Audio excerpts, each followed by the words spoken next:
YouTube is filled with videos such as 10 things poor people do that the rich don't, or 15 things rich people do that the poor don't, or something along those lines. Many of them are quite interesting and are fun to watch, but I don't really explain the difference. Do you really think that the difference between the rich and the poor is that poor people watch more TV or rich people shower more often? Neither do I. If you suddenly start showering more often or watching less TV, you're not going to get rich. Because the real difference is in the mentality, in the way they play the game of money.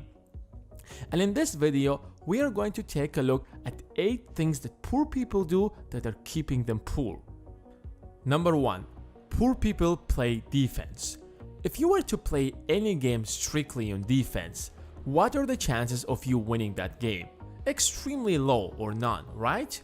And yet, most people play the game of money exactly like that. Their primary goal is not to win or to be at the top of the list, but rather not to lose. They just want to pay all the bills and stay out of debt. The problem with this strategy is that when your goal is to simply be above the water, that's maximum what you will get. Of course, some people are a little better than that. They save 10% of their income invested in the stock market and just hope that the stock market doesn't collapse, so that when they get old, they will have something to rely on. But until then, they will be locked into the comfort zone of a small paycheck. There is absolutely nothing wrong with that, but if your goal is to simply pay the bills, you will just stay wherever you are. If you want to create real wealth, you should stop playing defense and start playing offense and shoot for the stars. As a wise man once said, if you shoot for the stars, you will at least hit the moon. Next, poor people do not value freedom. When I say freedom, I do not mean living in a democracy or not. Freedom means living the life that you want and not the one that someone else wants you to live. Doing what you want, how you want, and where you want. That's why you find a lot of people say, money isn't important, don't make your life all about money. Or the most famous one of them, money is the root of all evils. And yet you find those people working all of their life from morning till evening for some pennies just to keep the bill collectors away from their houses. Doing the job that they wish they can quit, not only because they hate their job, but also they probably hate their boss. And if they had the opportunity, they would quit the job. That's exactly why money equals freedom. So how do you expect yourself to chase money if you look at it as something negative? Rich people keep getting richer because it gives them even more freedom to do with their lives whatever they want. Number 3. Poor people work hard for their money. It sounds a bit controversial. Aren't you supposed to work hard for your money? Let me explain. What do most people do if they want to make more money? They work harder to get promoted. And if that's not enough, they might consider working overtime or getting a second job. The problem with this is that no matter how much you're paid, at the end of the day, your time is limited. And rich people perfectly understand that. So instead of working hard for their money, they let their money work hard for them. They look at money as a tool that can earn them even more money and not simply a piece of paper they can use to buy whatever they want like most people treat money. Of course, everyone will probably first have to work hard for the money, but it's temporary for the rich, while it's permanent for the poor. Once you make enough where your money can replace you, you will have more freedom. Poor people focus on obstacles. One of my friends wants to start a chain of restaurants. In fact, he has been telling me that for the last 3 or 4 years. But every time I ask him why he hasn't started yet, his typical response is, I don't have the money and I don't want to get into debt. And that's the problem. Poor people are constantly looking for something to go wrong. In these 4 years, he could have found an investor or at least saved up enough to start. He hasn't even studied the market. He doesn't even have a plan. He believes that if he gets the money, the rest will somehow magically happen. But what will end up happening is that he will just come across another obstacle that will stop him. It doesn't matter what business you want to get in. There will always be obstacles. There are millions of things that could possibly go wrong. And if you're like my friend who isn't doing anything but complaining about how difficult things are, you're probably in the same dark financial position that he is. Some people have taken this to a different level.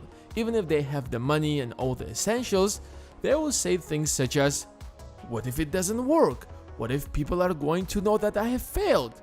For God's sake, no one cares. Poor people choose to be paid based on time. How often do you hear people say, "I deserve to be paid $50 an hour or $60 an hour. I have a degree from such and such school.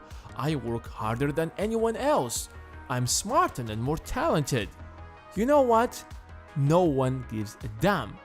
Would you watch this video because I have spent so and so hours creating it?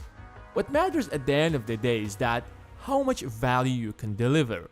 You might be working harder than Jeff Bezos, but Bezos will be making $4.5 million an hour and you won't. Because while you're complaining, his company is providing value to millions of people all around the globe. Poor people resent rich and successful people. The other day I was watching an interview with a successful and quite famous entrepreneur. Then I scrolled down to read some of the comments, and a lot of people were like, "This douchebag doesn't deserve to be on this channel. He's a scumbag," and something like that. And it really freaked me out. The guy worked hard to be on that position. Even if he has inherited some of his wealth, he's probably much more disciplined than you. Some people seem to have some kind of moral obligation to hate the top 1% or certain rich families. Here is a life hack. Instead of hating them, how about you join them? Poor people think they know everything. This is the most ridiculous one. What do people do when they face financial problems? They complain about it. There are a bazillion number of things you can blame, starting from politicians that run the country and ending it with your boss.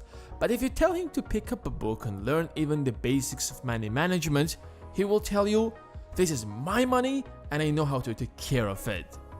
Well, if you have figured everything out, why on earth are you always broke? And then they will give you even more excuses. And it's not only about money, but everything else. Haven't you realized that when people get into an argument, they try to prove that they're right, even if they're not, instead of trying to learn? And to be honest, I've had this mentality back when I was a teenager. I was quite stubborn. But then I realized that if I keep going like this, I am never going to grow. So I stopped acting like I know everything and started paying attention to my flaws and how can I fix them. Poor people mismanage their money. Knowing how to manage money isn't something you're born with, but rather you have to learn it. Just because you're making money doesn't mean you know how to manage it properly. And the problem is that people think that if they start managing their money, it will restrict their freedom. They don't want to stick to a certain budget or think hard before buying something. They finally got their paycheck and now they want to enjoy it. But the truth is, if you do not manage your money, you will never achieve financial independence. And that short-term feeling of mindless satisfaction isn't real freedom. And secondly, people think that you need to make a lot of money to manage it. Trust me, it gets way more difficult than you think. And if you can't even handle your paycheck properly, do you really think you can manage 10 times that amount? By now, you probably already have realized that what makes poor people really poor is a poor mentality, and not having money is one of the consequences of that. The good news is that you can change your mentality. But that doesn't mean the next day you will be sitting on a pile of cash. No. But slowly you will start looking at things differently, you will start thinking differently, and instead of complaining, you will start taking advantage of all the opportunities that you're coming across, and over time you will improve your financial situation. A wise man once said, "The best way to help the poor is not to become one of them." This video is based on the book Secrets of the Millionaire Mind by Harv Eker. It's an amazing book. I would recommend anyone to read it. As usual, I will leave an Amazon link in the description, as well as a link to Audible where you can get the audiobook for free. Thanks for watching, and until next time.